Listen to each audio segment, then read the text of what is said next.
हरे कृष्णा राधे राधे दोस्तों, आप सभी का मेरे इस YouTube चैनल में हार्दिक स्वागत है। दोस्तों, आप सभी को आम्ल की एकादशी यानी कि रंग भरनी एकादशी की हार्दिक शुभकामनाएं। दोस्तों, आम्ल की एकादशी जो कि फाल्गुन मास के शुक्ल पक्ष की एकादशी को पड़ती है, इसे रंग भरनी एकादशी भी कहा जाता है। श्रीनाथ द्वारा में इसे कुंज एकादशी के नाम से जाना जाता है और खाटू नगरी में इसे खाटू एकादशी के नाम से जाना जाता है।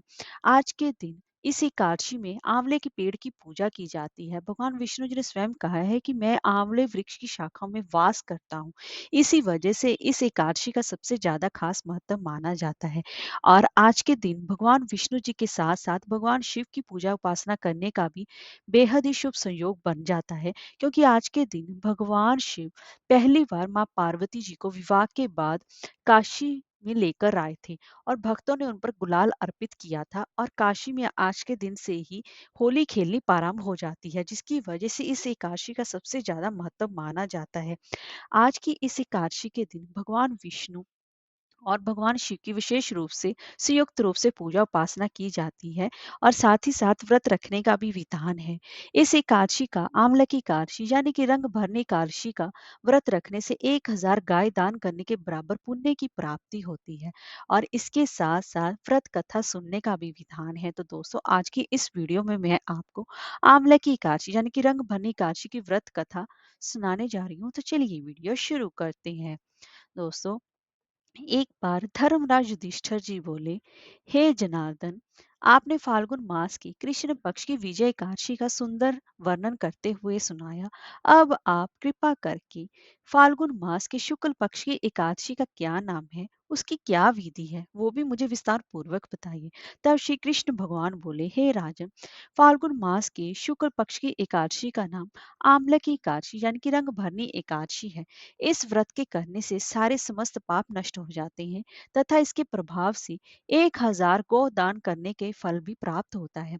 इस व्रत से जहाँ एक समस्त पाप भी नष्ट होते हैं, तब मैं इसी बात में, हे राजन, अब मैं आपको महर्षि वशिष्ठ जी द्वारा राजा मंदाता को सुनाई उस पुरानी कथा के बारे में बताता हूँ, जिसे कि आप भी ध्यान पूर्वक सुनिएगा।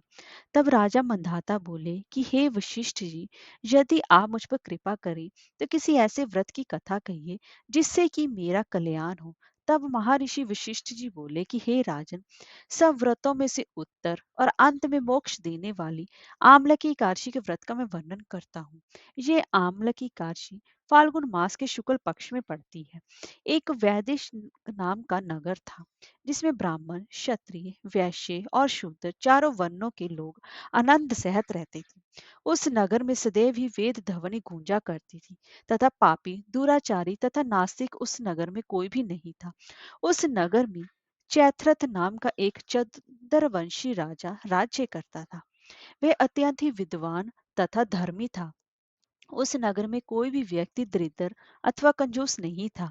सभी नगरवासी विष्णु भक्त थे और अबला, वृद्ध, स्त्री, पुरुष एकादशी का व्रत किया करते थे। एक समय फाल्गुन मास के शुक्ल पक्ष की आम्ल की एकादशी आई। उस दिन राजा, प्रजा तथा बाल वृद्ध सबने हर्ष पूर्वक व्रत किया।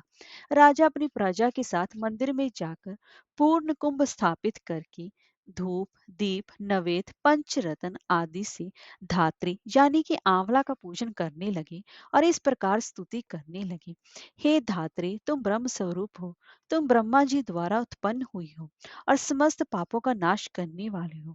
तुमको नमस्कार है। अब तुम मेरा अर्घ स्वीकार करो। तुम श्री रामचंद्र जी द्वारा सम्मानित हो।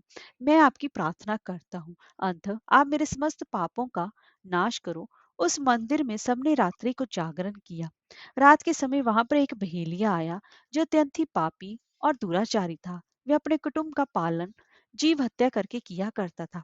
भूख और प्यास से अत्यंत व्याकुल वह बहेलिया इस जागरण को देखने के लिए मंदिर के एक कोने में बैठ गया और विष्णु भगवान तथा एकादशी महात्म की कथा सुनने लगा। इस प्रकार अन्य मनुष्यों की भांति उसने भी सारी रात जाकर बिता दी। प्रातः काल होते ही सब लोग अपने घर चले गए तथा बहेलिया भी अपने घर चला गया। घर जाकर उसने भोजन किया। कुछ समय बीतने के पश्चात उस बहेलिया की मृत्यु हो गई। मगर उस आम्ल की एकादशी के व्रत तथा जागरण से उसने राजा विदुर्थ के घर जन्म लिया और उसका नाम वसुरथ रखा गया। युवा होने पर वह चतुरंगिनी सेना के सैर तथा धन धान्य से युक्त होकर 10,000 ग्रामों का पालन करने लगा।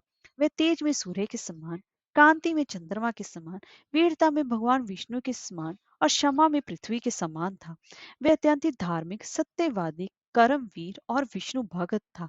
वह प्रजा का समान भाव से पालन करता था। दान देना उसका नित्य कर्तव्य था। एक दिन राजा शिकार खेलने के लिए गया। दैव योग से वह मार्ग भूल गया और दिशा ज्ञान न होने के कारण उसी वन में एक वृक्ष के नीचे सो गया। थोड़ी देर बाद पहाड़ी म्लेच्छ वहां पर आ गए और राजा को केला देकर मारो मारो शब्द करते हुए उस राजा की ओर दौड़े। म्लेच्छ कहने लगे कि इसी दुष्ट राजा ने हमारे माता पिता, पुत्र पौत्र आदि अनेक संबंधियों को मारा है तथा देश से निकाल दिया है। अतः अब हम सभी को भी इसे अवश्य ही मार देना चाहिए। ऐसा कहकर वह म्लेच्छ उस राजा को मारने दौड़े और अनेक प्रकार के अस्त्र शस्त्र उसके ऊपर फेंके। वह सब अस्त्र शस्त्र राजा के शरीर पर गिरते ही नष्ट हो जाते और उनका वार उन्हें फूलों के समान प्रतीत होता।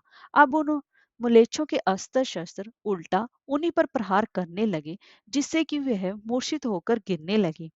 उसी समय राजा के शरीर से एक दिव्य स्त्री उत्पन्न हुई। वह स्त्री अत्यंत ही सुंदर होते हुए भी उसकी भ्रुकुटी टेढ़ी थी।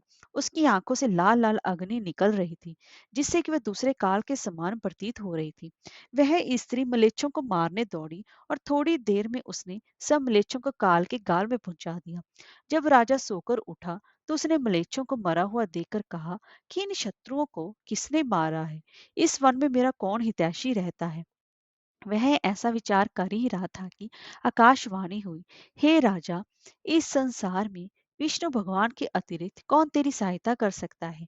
इस आकाशवाणी को सुनकर राजा अपने राज्य में आ गया और सुखपूर्वक राज्य करने लगा।